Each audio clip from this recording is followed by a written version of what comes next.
কিরে এই royal bike কার? কার আবার? শান্তর। কিরে তুই বাইক কিনছস? লটারি মোটারি বেচছস নাকি? বাইক কিনলে কি লটারি লাগবো? এটা আমি কিস্তিতে লইছি। কিস্তিতে লইছস? তোর তো এমনি ঋণের অভাব নাই, এই কিস্তিতে দিবি কেমনে? দি মনে কম দামে পাইছি, ইলেগা লয়ে লাইছি। তারপরও এই রেনের মধ্যে রেন কইরা তোর বাইকটা কিনা ঠিক হয় নাই। আমার বাইক তো তুই যখন চাইতে তোর আমি তখনই দিতাম, আবার তুই বাইক কিনতে গেলে গা। হ্যাঁ বাইক কিনছে, তোরে তো সমস্যা কি লিগা? নাকি হ্যার উন্নতি দিকা তোমার জলে? তুই কি করছিস সব? আমার জন্য তো গেলে গা। তুই জানোস না হ্যার যে কত টেরেন? তুই কি চাস আমি সবসময় তোর পিছে ঘুরে থাকি? তোর বাইকের লেগে আমি তোর পিছে পিছে ঘুরি?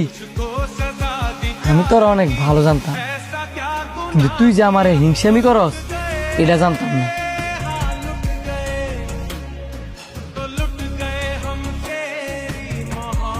তুই এটা আমারে কইতে পারলি?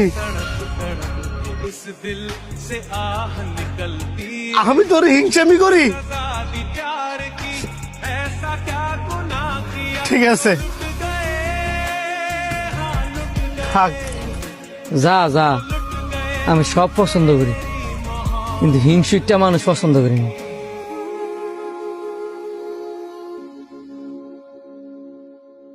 পৃথিবীর নিয়ম নাই এমন, মানুষ ভালো কিছু করতে গেলে হিংসামি করে। বাদ দে, যার যার হিংসা তার তার লগে।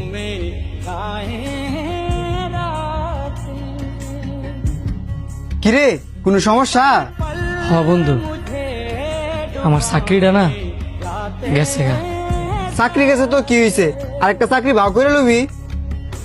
চাকরিটা বড় বিষয় না রে, এতগুলা টিয়া কিস্তিতে তুইলা বাইকটা কিনছি, চাকরিটা যে গেছে গা, এই কিস্তির টিয়া দিমু কেমনে? আমি আগের থেকে কয়ে দেই, আমার কাছে বললাম কোনো টাকা পয়সা নাই। তোর কাছেও টিয়া পয়সা নাই? তাইলে আর কি করা, আমার বাইকটি বেচ চালাইতে হইব।